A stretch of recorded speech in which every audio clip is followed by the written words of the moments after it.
All right, y'all, we're starting off today's video with a special guest, Mr. Dreadlock Mod Shop.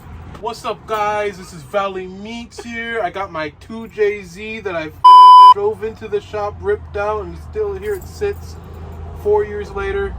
We're gonna get the valve lash done today. It's gonna be running next week, but when I say that, it's gonna be 2 weeks, then it's gonna be 2 months, 2 years. So we'll see you on the track in 2026.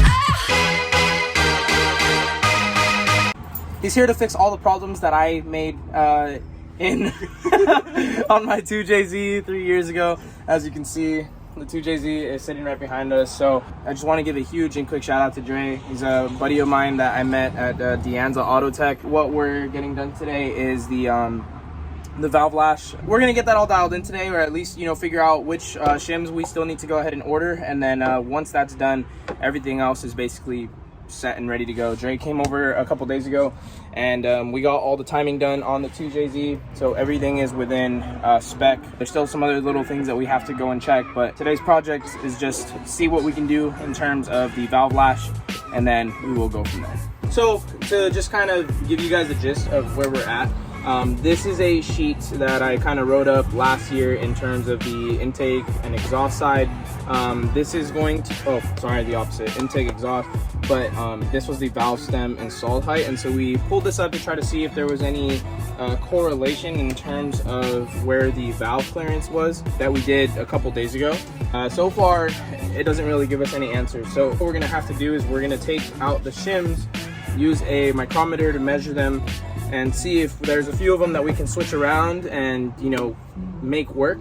But if not, then we're just gonna have to order new shims that are within the correct spec altogether. Based on the timing tag from Brian Crower, the valve clearance needs to be 8 thousandths on the intake side and 10 thousandths on the exhaust side. Out of 24 of those shims, only 4 of them are within spec.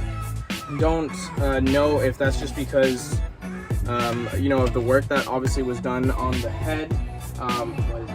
How long you're talking? Oh, I don't know if that's just, you know, the work that was done on... Give me the spoon. Le spoon. And how was your day today? And you're coming into the dentist, why? Oh, I see. You got some calcium buildup in there. Let's put that out of here, you fuck.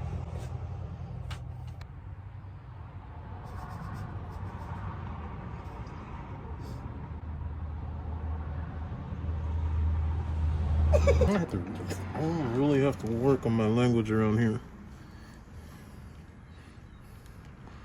Don't want to be making nobody mad. See, that tab's got to have something to do with it. Maybe, if you can get that front one right there. I'm trying it, bro. I don't work on these, so this is the first time. Don't look at me like that. Tempted to just say take off the can. I mean, let's switch because we had better luck last time. Yeah. Steady. You need to go down further. You're gonna slip off if you go any farther out. There you go.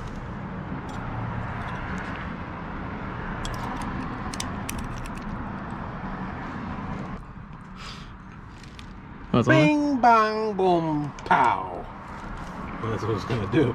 Bada bop, boom, pow. I'm about to end this man's whole career. Don't give me that look. Saw that look? I saw that look. I'll you know pinch what? it. I'll pinch it. Gay. All right, so as you guys can see, it's pretty late at night. Dre and I are basically calling it a day. So we managed to go ahead and swap some of the shims around, and we could get some other ones within spec. So I'll be saving some money there, but there's still some other ones that I still need to go through when it comes to the notebook, you know, and just kind of run through and see if we can, you know, still swap some more around. I'll show you guys more of that later on, a little bit more of the process, but Like I said, we're calling it a night because Dre and I are really tired. We've been working on this thing for hours. It probably only should have taken us a little bit less time, or a lot less time, but it's a learning process for both of us. And so we had like the general knowledge, the general gist of it, but the first time we're putting it into practice. So I'll show you guys the numbers later on once I come back from going out to go get something to eat with Dre. But yeah, I mean, I've told them this in person, but I want to tell you once more on video. If you're watching this, bro, thank you so much for, you know, just taking the simple time to come out this week, to come out and help me. It's definitely something that you didn't have to do, but you know, you took it out of the kindness of your heart to help me out. So with that being said, huge shout out to Dre. Make sure you guys follow him on Instagram. Probably one of the smartest and best mechanics I know. So we're gonna go get something to eat, and then once I get back, I'll show you guys some numbers. All right, so a couple days later, we are finally gonna go ahead and finish this video. I'm sorry that it took so long. I've been super busy with work and just kind of getting some stuff done. So let me explain a little bit of what the process was. Basically, Dre and I basically were taking the shims out from under the cam. They sit on top of the buckets. So the buckets are in charge of basically the contact point. So they're over the spring. So the bucket goes over that, the shim goes on top of the bucket, and the cam, you know, as it's rotating, goes ahead and makes contact with the shim. So this is a shim straight from Toyota, for those of you guys who don't know and probably wanted to see this outside. So this shim has its measurement right there, and essentially what the measurement is it is, let's see here, I have it all written down. So this is 2.85 millimeters.